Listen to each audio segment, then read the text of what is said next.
Okay, I've got a man on now. I value his time, his efforts, his heroism in so many different ways.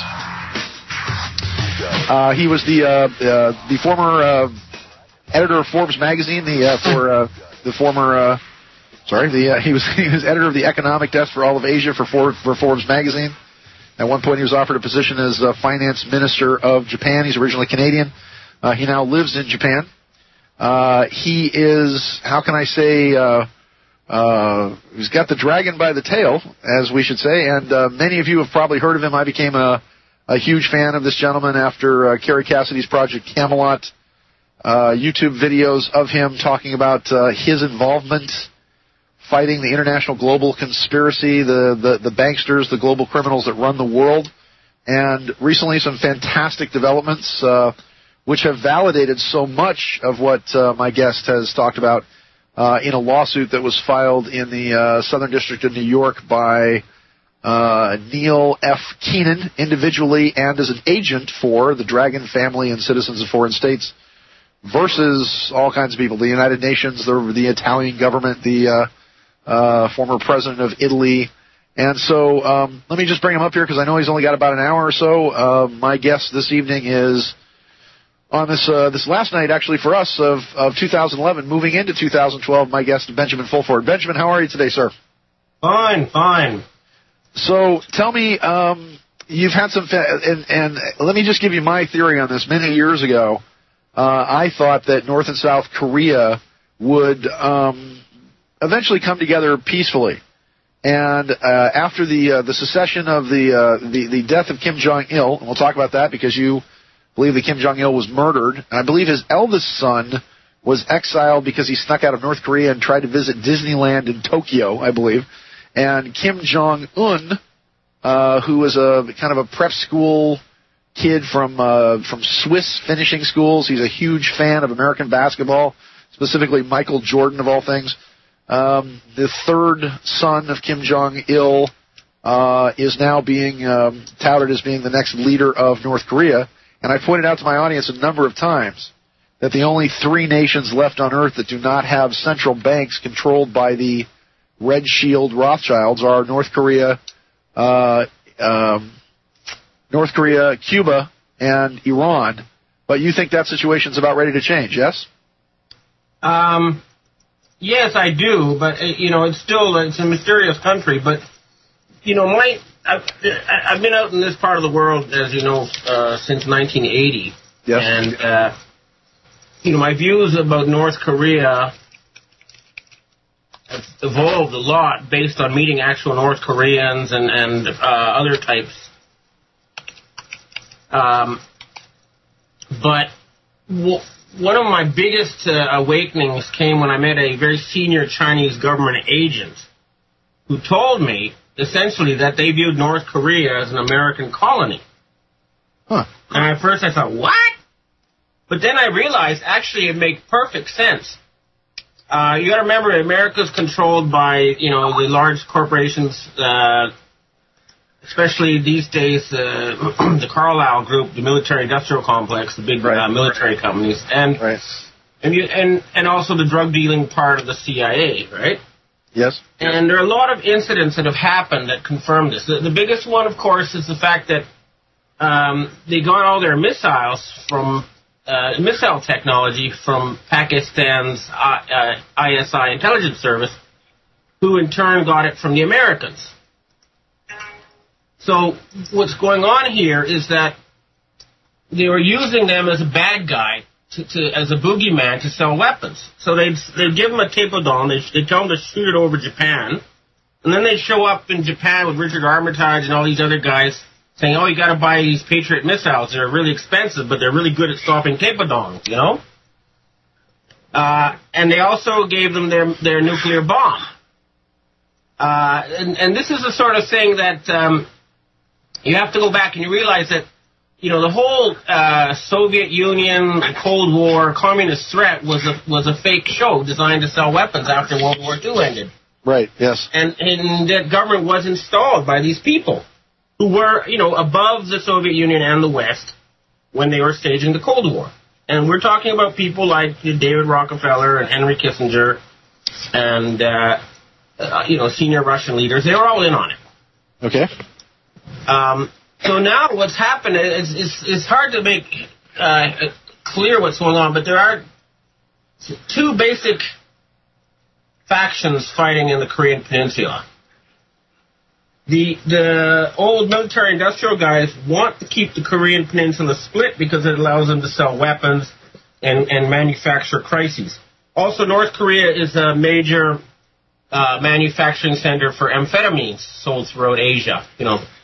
That's their favorite drug for people here. A lot of gangsters, truck drivers, housewives, whatever. It's a very big industry. Right. And it's controlled by the CIA and North Korea, When I say the CIA, I mean the director of operations part of it, the George Bush part of it, okay?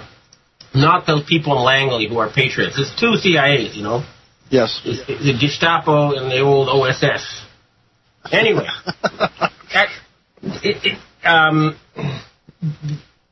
So what I was told by Japanese right-wing groups connected to these various Asian secret societies is that a big move took place in North Korea. And there's been a fundamental power shift in the Korean Peninsula. And the Rothschilds are apparently involved. And you got to remember, there's a split between the Rothschilds and the Rockefellers. They're all related, Right. But it's just like the royal families had their cousins in Russia killed with the Communist Revolution. They fight amongst each other. Right.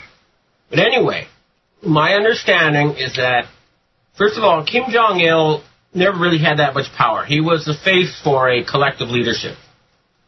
And the story I heard is he was killed by a Swedish prostitute a couple years ago. With a medicine that causes stroke. Right. And there is evidence that, for example, the Kim Jong-il who appeared after those reports was, 2 inches taller. A puppet, a double, somebody put in place.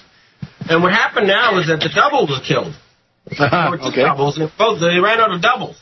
Right. So they decided to go ahead and announce a new regime anyway. And the story I got from a member of the Rothschild family in relation to this is that they're going to unify North and South Korea under Northern control. They would have an emperor, sort of like in Japan, who would be a symbol, and then they'd have a political system similar to that of South Korea. They'd mix the two systems.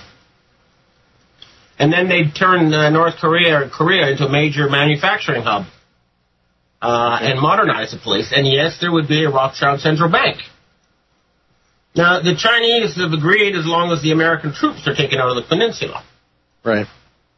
And we'll know more if this is going to happen or not when, there was a President Roh who wanted to unify and was making very friendly gestures to North Korea, and he was assassinated. He was thrown off a cliff. And now the President Lee is basically taking orders from the Rockefellers and those people. And so the question is, who they elect as president in 2012 in South Korea. And if it's what they would label in your propaganda media as a leftist type, it would be a very good sign that the process of unification would begin. Okay. But it wouldn't happen right away because the standard of living is so different. They'd have to first modernize North Korea before, linking up. Well, which would be at a cost of billions of dollars to the South Koreans, which, of course, would drive them into debt, and they'd have to borrow money, and they'd be in the same position as West Germany was when they actually had to when the wall came down in '89, and they had to then assimilate East Germany, right? Yeah, but every Asian country that's developed or modernized, with this kind of mix of communism and capitalism they use out here, has experienced a big economic boom. So it would be they would be investing money, but probably it wouldn't turn into debt because they'd be making profits. They would be actually building factories and doing stuff in the real world. And you got to remember this. There's there's two types of finance. One is just parasitical, and that's the problem you're having with your central bank in the United States and in Europe. And the other is constructive, where they actually, build stuff and make things happen. And they build schools and hospitals and roads and develop the country. Yes. So, it doesn't have to, debt does not have to be evil as long as the bank shares both the profit and the loss.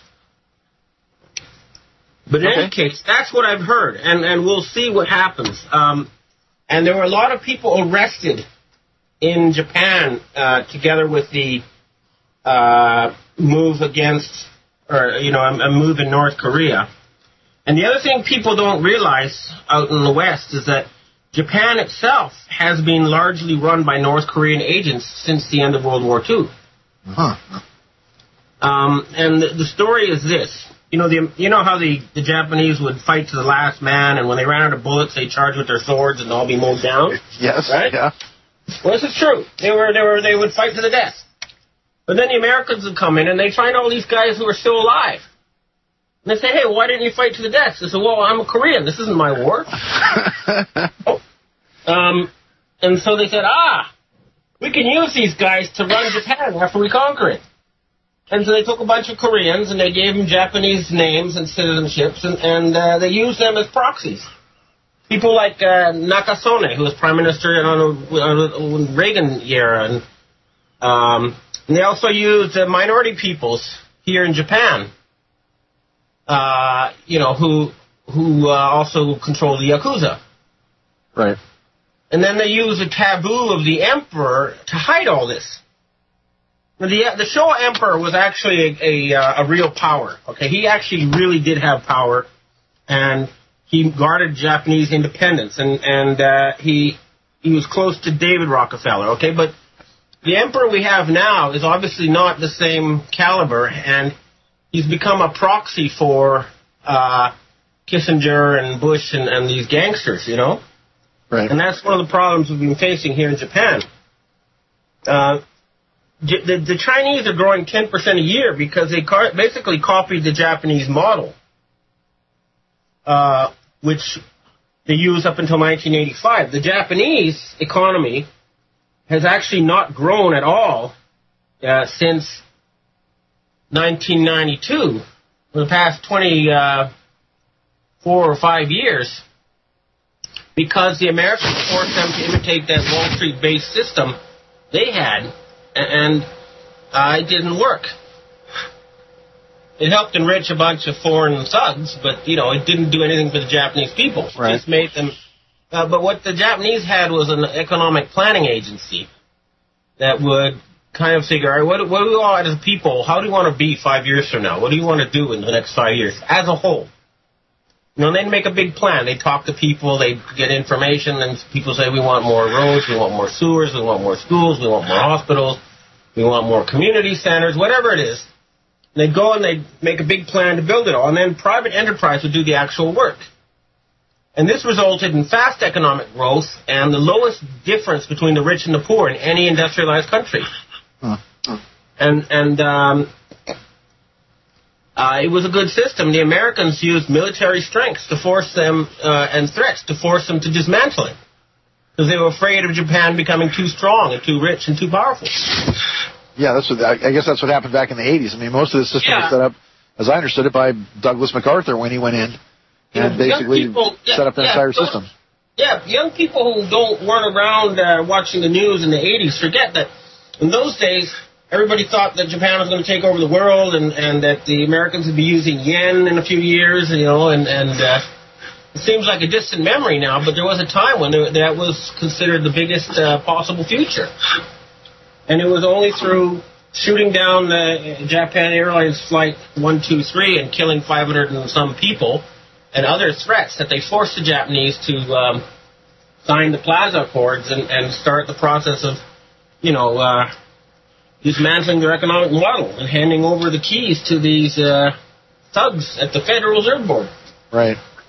Well, shifting gears for just a second, Benjamin, because the last time, thank you for giving your last television appearance in English. for us here. Actually, what we're going to talk about is your claim that there are nuclear bombs being buried in fissures off the coast of Japan to take out Tokyo and Osaka, and threats against Las Palmas Island, against the East Coast. Benjamin, in your last missive, and actually we have a couple of things to talk about because I seem to be one of the few people that has actually read all 114 pages of the Keenan lawsuit in regards to the seizure of what are known as the Chiasso instruments from Dragon family representatives Yamaguchi and Watanabe in Italy. And apparently these bonds, these U.S. Treasury bonds totaling $134.5 billion, are still in the possession of the Italian government. You were also saying that in your last, television show podcast, that your life was being threatened by a number of these people in these major groups, and that nuclear weapons were being buried in fissures. There's a huge fault line right off the coast of Japan. The top part of the fault line ruptured famously with a 9.0 earthquake on March 11th of this last year, causing between $15,000 and $20,000. And hold on, let me complete my thought.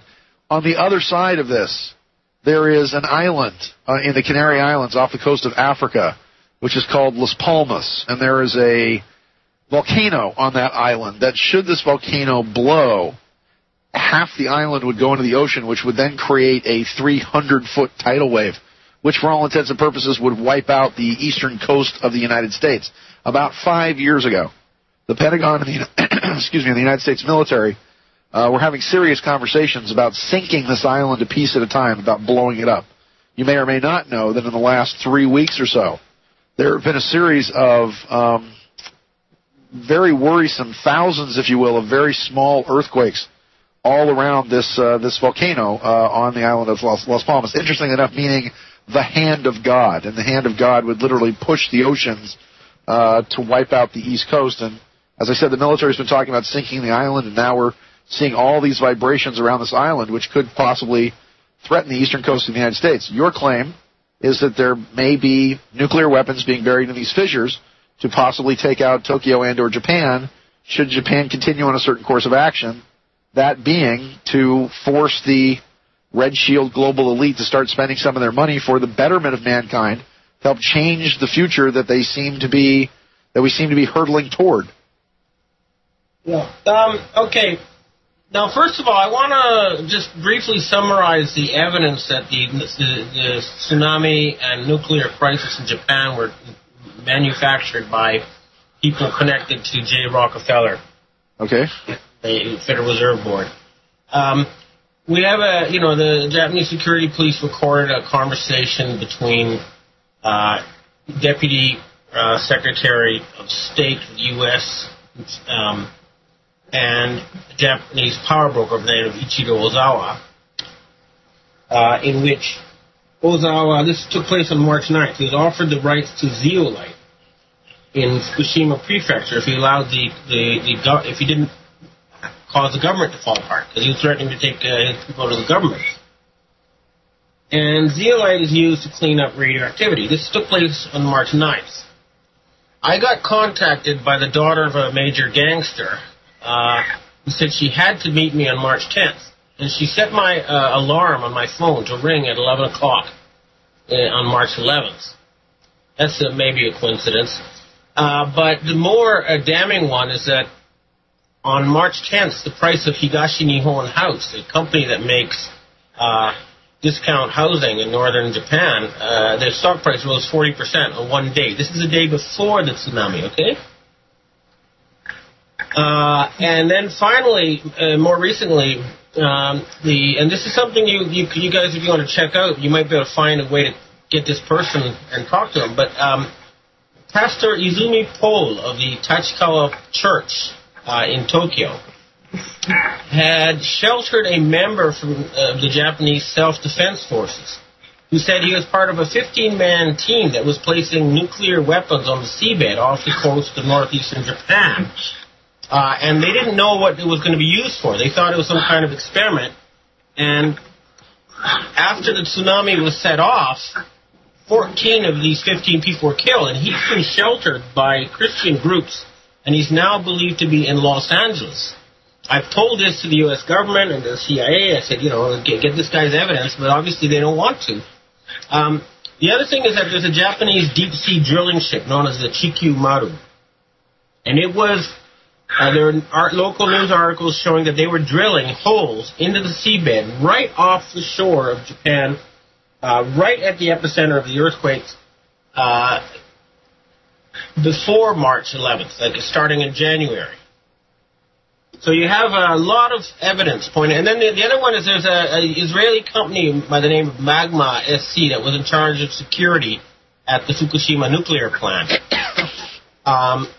And we also have reports of Benjamin Netanyahu phoning the Japanese prime minister and threatening to set off nuclear crises all over Japan if he didn't basically hand over the money, type of thing. And this has also been recorded.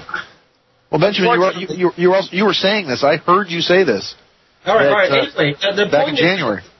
The Chikyu Maru is now off the coast of Chiba. And it's doing something. Chiba is just off the Tokyo. Yes. And it's doing something. And I think it's being stopped. But the story I heard from my CIA sources that Obama ordered an attack on Tokyo. And this was to threaten, to try to force the Japanese government to capitulate and allow the Rockefeller gangsters to remain in control of the global financial system. And they were trying to use this threat of mass murder to do this. And some unknown agency has also, I got contacts through emails and other places saying that they would take revenge on an attack on Tokyo by sinking that island, Las Palmas, and causing a tsunami on the U.S. coast. So clearly, we have some very dangerous people with some very powerful weapons making threats that is not a nice thing, a desirable situation. Because, and the problem is that the people who took over control of your financial system are religious fanatics. And they are sure that it's their destiny and it's the destiny of the universe that they're going to rule the world from Jerusalem and that they're going to kill 4 or 5 billion people in an Armageddon, and then they're going to rule the rest of humanity as their slaves. This is crazy stuff, but they really believe it and they're really trying to accomplish it. Now, I've received an email from a guy called Vincenzo Mazzaro, who's a cavalier in the Teutonic Knights, a senior member of the P2 Freemason Fascist Lodge, saying that if I didn't come to Switzerland and negotiate, that they were going to start World War III in Iran. And sure enough, you see, they've been screaming and barking about Iran and Israel for God knows how long, but they're still trying to sort of play this World War III card. It's insane stuff. Well, are you going to go to Switzerland and stop World War III? Look, this guy tried to kill me last time I went there. I said, you come to Japan and we'll guarantee your safety and we can talk. But I'm not going to Switzerland because I don't trust you. This guy was also found outside the house of a colleague of ours in Switzerland, in Geneva, carrying a gun and a sophisticated lock-picking device. He's a mafia hitman of some sort. And you need some better friends, Benjamin. Well, these aren't friends. These are people who I got involved in because I asked a simple question about why don't the Japanese use their money to end poverty. And the reason was because it's being stolen by some extraordinarily high-level gangsters. Right. World-level gangsters. And so, it's not like I voluntarily, wanted to hang around with these gangsters and murderers. It's just that I had no choice. Right. On that note, again, the Keenan lawsuit, which we talked about the last time that you were on, specifically about these instruments, after reading through this, I just wasn't sure. I think Neil Keenan's heart is in the right place, but the fact that he filed this in the Southern District of New York, and that he's trying to sue ambassadors, which have diplomatic immunity, the United Nations and the Secretary General of the United Nations, who also have diplomatic immunity, that he's trying to sue Silvio Berlusconi and the Italian government. Isn't this? It just seems like it's the wrong jurisdiction and the wrong place for it. as I understand it, if he was to do this, he would have had to have actually sued in The Hague through the International Court of Claims. Yeah, and you got to put up $100,000 to be able to do that, and all this other stuff. So, do you think that the lawsuit in New York is a waste of time? Well, I mean, I will find out. What he told me is that a lot of people in the Pentagon were going to use this as their vehicle for illegal change. Okay. And he is apparently, negotiating with this Rothschild firm to try to come up with a solution. But the point about that lawsuit going to the Southern District of New York is that The Hague is controlled by the Rothschilds. Yes. And so you wouldn't get a fair trial there.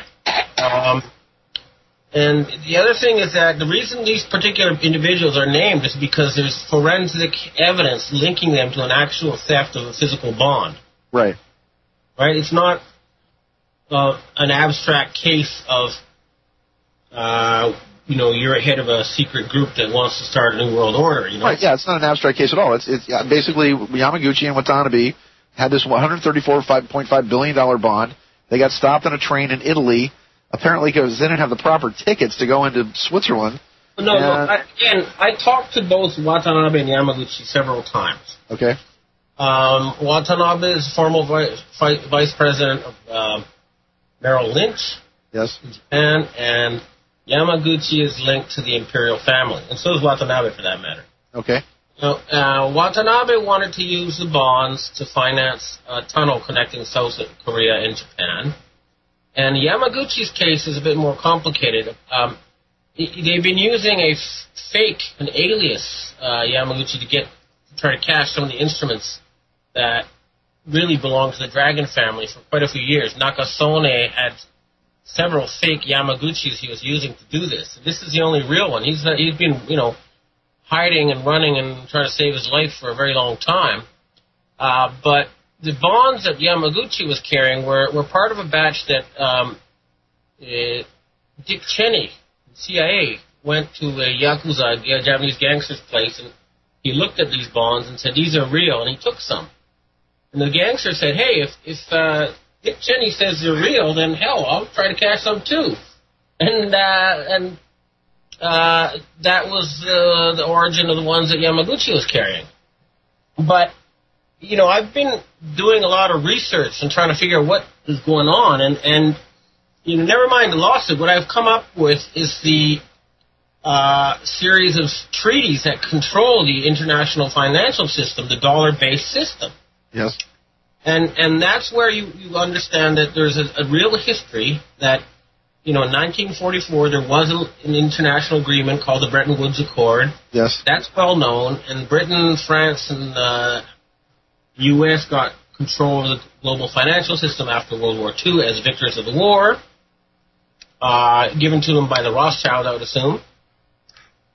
And but they didn't keep their promise of a Marshall Plan to develop the planet. They only did it for countries they controlled, i.e. Europe and Japan. Right. So the other groups, the non-aligned nations and other people, and also they started this fake Cold War to keep the military industry going. So they got together in 1955 and they came up with an agreement called the Hilton Green Memorial. It's an international accord. 167 countries signed it.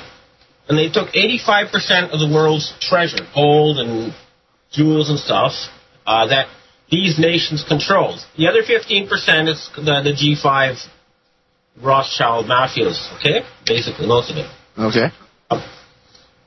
And they said, well, we're going to use this money to develop Africa and Asia.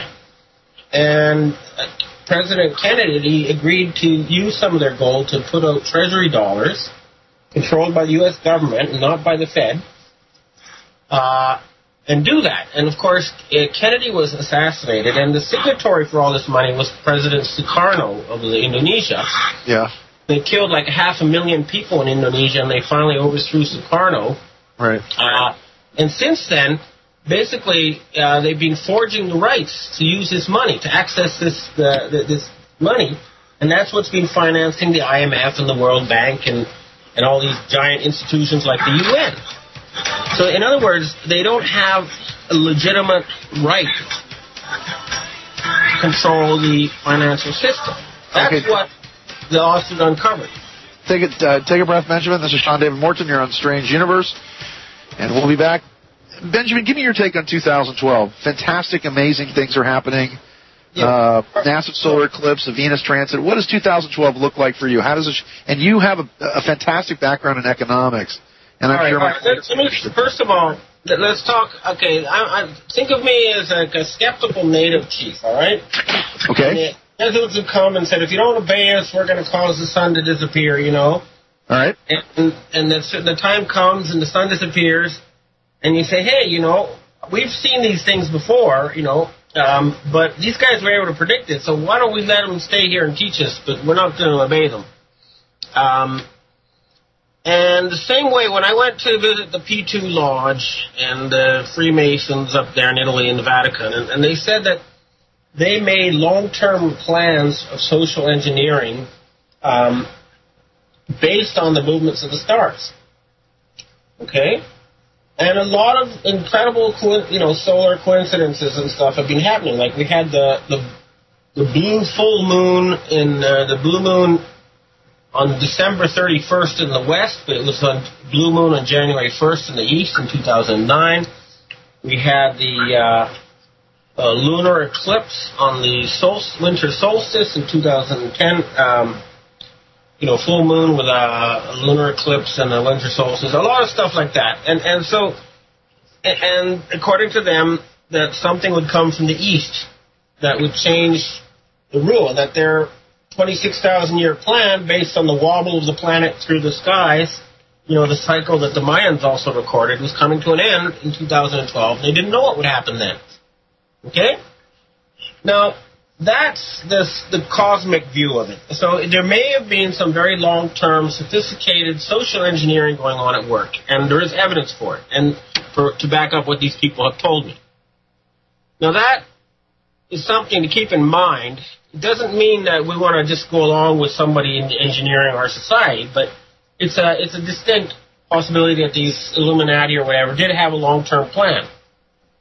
But leaving that aside, let's look at what's happening in the actual visible world that we can see with and measure. And what you see there is the mathematical certainty that the financial system in the West will collapse as it is. Or they'll have to reboot it, maybe is a better way of putting it. Even if you basically what's happened is that they don't have enough reality to back their money. Okay? The amount of physical industry, the trade surpluses, the actual stuff that has bills, that has stuff was put in boxes and sent, and you got a receipt. Okay? That's controlled by only Japan, China, and Russia, and some of the oil exporting countries. They now control the real stuff that's physical, that exists in reality. And what they have over in the U.S. and in Europe is a printing press without enough physical economy to back it, and lots of propaganda, and lots of goons with guns. And it's a very volatile situation. The people with the guns are saying, hey, we're not going to let you just kind of rule us and run us into the ground. If necessary, we'll start a war. And so some kind of, what our group is proposing is that we have a 50-50 split with control of the planet between East and West. And not a single control center. No world government controlled in a single capital somewhere. But, certain, we all live in the same planet, we share the same air, certain rules that we all share. Like, we use international courts instead of war. And anyway, what I want to happen, what I'm proposing, is we have a really big campaign to end poverty and stop environmental destruction. That could be done within a few months if the will was there. And after that, we have a huge party, including a fake end of the world, okay? you could do stuff that really kind of would freak people out. For example, you could show realistic computer graphics of New York sinking to the ocean. Then you could cut off all communications to New York. And people in New York could be watching Tokyo sinking to the ocean. And then they've got, they bring out all the UFOs they've been building for their fake alien invasion. And we know they've been building them, and they were planning a fake alien invasion. All right, bring it out. Let's have a party. Then, my suggestion is that since we do have a calendar that's out of whack with the actual solar system, that we actually take the opportunity to end the world on December 21st, 2012. And for 3 days, there will be no world. Of course, there will be a world, but, everything will stop. And then December, the beginning of the new solar year, December 25th, 2012, could be January 1st, the year zero. And that would be a symbolic way of saying, okay, we're going to, fix our planet. We're going to fix the way we run it. We're going to make it more sane. We're going to have a better, healthier planet. And maybe, just maybe, if we get our act together, then the quarantine that we're obviously under will end. Because something is preventing us from moving out of the universe, that's for sure. We were supposed to, I grew up reading science fiction, and we were supposed to have colonies on Mars and, all over the place by now. And instead, everything stopped in the 1970s. Yeah, and flying cars. What happened to our flying cars?